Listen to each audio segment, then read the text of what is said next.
Qu'est-ce que le dashboard Cyclone? Un dashboard, c'est un tableau de bord en fait, interactif qui permet de suivre, après le passage d'un cyclone, l'état des clients coupés, l'état des postes de distribution non alimentés, la localisation des dégâts sur le réseau et l'avancement des réparations.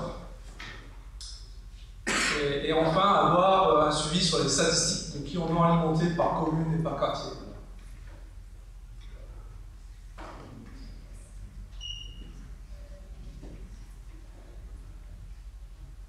Allô. Alors, le dashboard Cyclone est généré sur ArcGIS Online, qui est alimenté à partir de données qui sont issues du SIG de EC, du coup APIC, notre logiciel métier, qui contient les cartographies des réseaux et positions des postes de distribution, du SCADA, qui est un logiciel de supervision du réseau, de Sigfox, qui permet d'avoir un état de l'alimentation des postes de distribution, du logiciel de gestion de la base client qui nous permet d'avoir toutes les informations clients affichées sur le dashboard, et d'un inventaire de terrain qui sont faites par les équipes techniques et qui permettent notamment de remonter les dégâts réseau. C'est un outil qui est principalement destiné à un usage interne par les équipes techniques et commerciales de EC. Cependant, la demande il est également accessible à l'externe, par exemple pour la mairie du Mont d'Or ou la mairie de Dombéa, qui dispose aussi d'un dashboard de suivi des cyclones, mais recentré sur leur collectivité. Et également pour la direction générale de la sécurité civile, qui eux dispose de toutes les données. Ces informations sont également disponibles sous forme de web service pour la mairie de Nouméa, qui ont fait leur propre dashboard.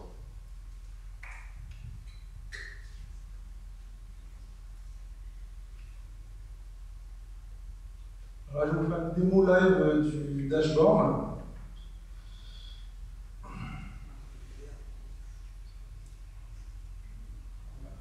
Alors voilà, c'est le visuel du dashboard. On a fait un état de dégâts du réseau, spécialement pour l'occasion du GIS Day.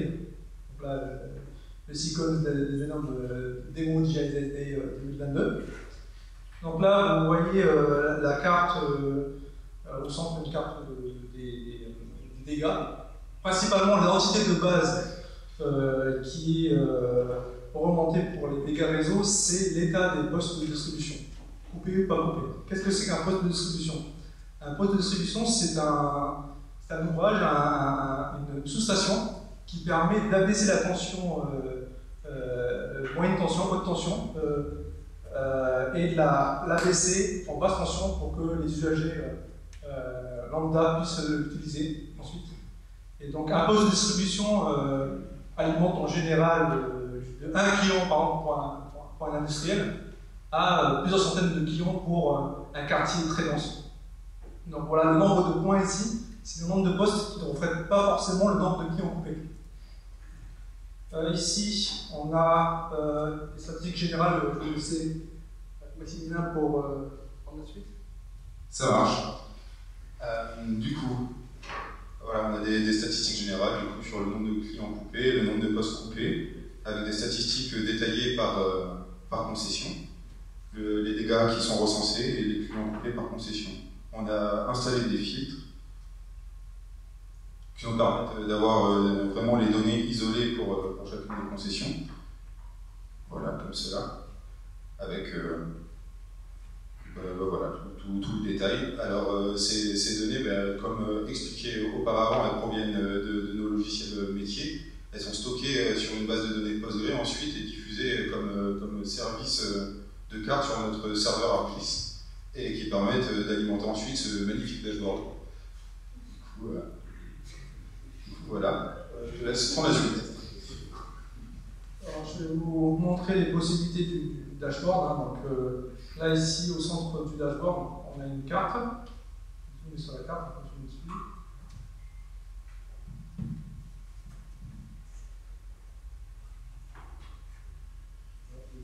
Non, on est sur le Nouméa, vous voyez.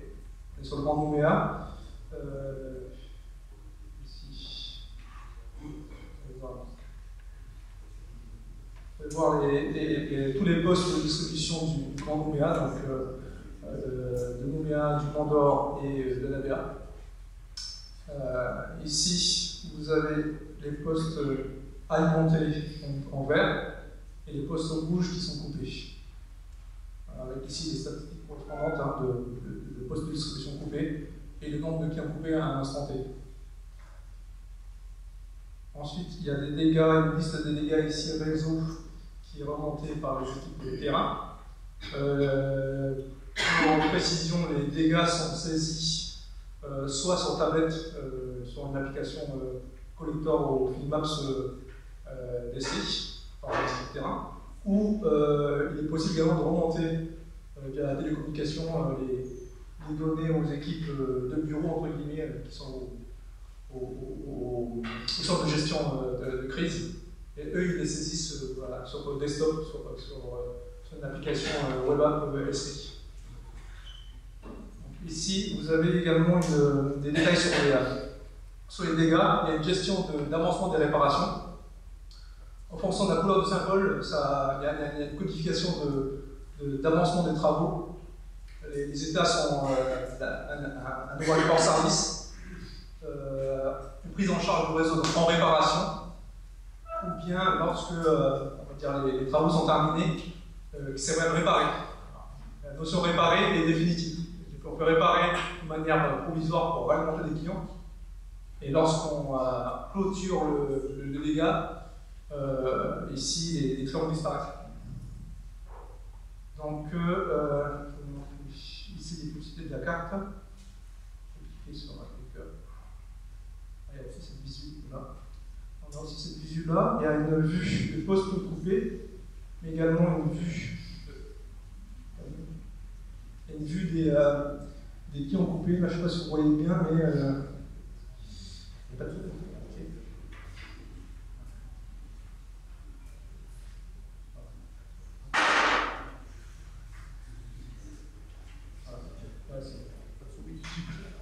Désolé, il n'y a pas de souris, je suis un peu désorienté avec le pushpad. Donc ici, vous avez des petits points rouges de tailles différentes qui représentent en fait les foyers de clients coupés.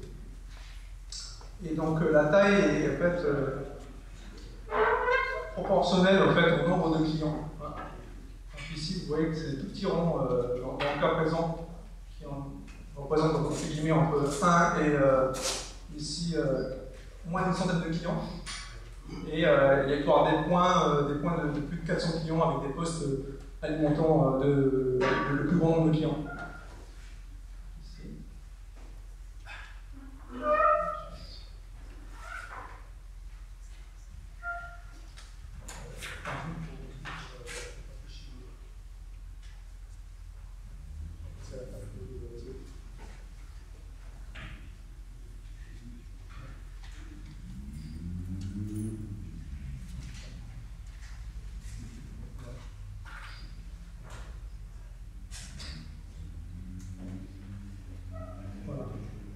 Par exemple, on est sur le Mont d'Or, vers la coulée, où il y a des postes coupés, avec un dégât réseau ici, qui est dessus.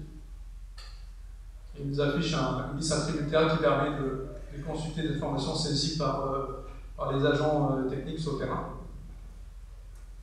Ensuite, sur la carte, il est possible également d'afficher des couches de réseau.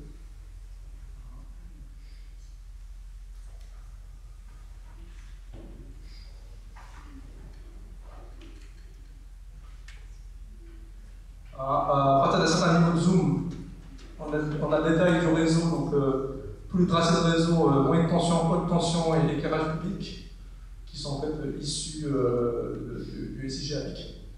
Donc c'est une synchronisation qui se fait de manière, pour les réseaux de manière journalière.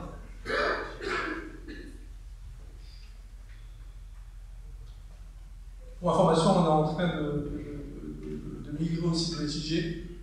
À l'avenir, on va dire que la synchronisation va devenir plus fluide, sachant qu'on va migrer sous technologie SI Artist Pro dans les prochains mois, l'année prochaine.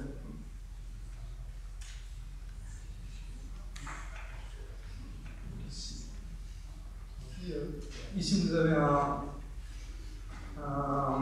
encart avec des statistiques de clients par concession et par quartier.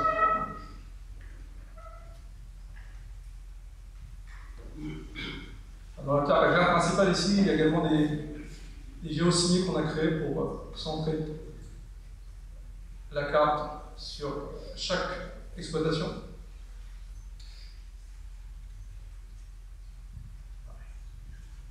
Voilà, je crois qu'on a fait le tour des fonctions du dashboard.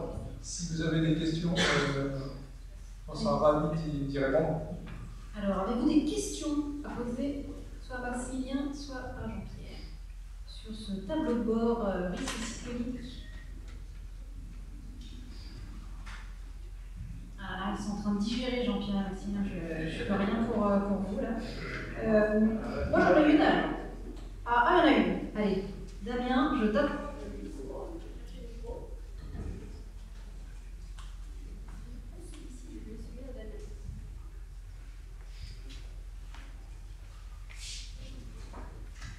Merci beaucoup pour la présentation. Moi, j'aurais une question. Donc, tout ça, c'est une application qui est effectivement utilisée en cas de crise. Est-ce qu'il y a une partie de l'information qui est poussée vers le public ou pas du tout? Ou c'est d'autres canaux? Ces informations des dashboards ne sont pas disponibles publiquement. Ouais, elles sont disponibles pour des partenaires, effectivement, des concédants, des collectivités à la demande. Mais elles ne sont pas, c'est pas du cas à venir, on va distribuer le service 1-1. C'est pas une demande des abonnés, par exemple, de savoir en temps réel où vous en êtes, etc. Je ne sais pas comment on tend vers ce niveau de service, mais on n'y est pas encore. On va dire que avec l'évolution et la modernisation de nos SI, on va peut-être pouvoir être en mesure un jour d'avoir un scanner performant, des SI qui communiquent entre eux de manière plus facile, hein. Également des outils plus faciles à exploiter. Donc ça, effectivement, ce serait grave, hein, effectivement, d'avoir cet outil. Parce que là, ça ne se fait pas tant web, hein, il faut récolter des données. Derrière, on a toute une mécanique, une cuisine interne, et on essaie de toucher des points d'étape. Hein. Mais si on avait effectivement des capteurs, des informations qui nous remontaient du terrain de manière automatique, avoir une richesse d'annotation et une facilité de récolte des données plus efficace, on serait peut-être à terme capable de le faire. Voilà. Là, effectivement, c'est destiné à des plus aguerris et connaisseurs en fait.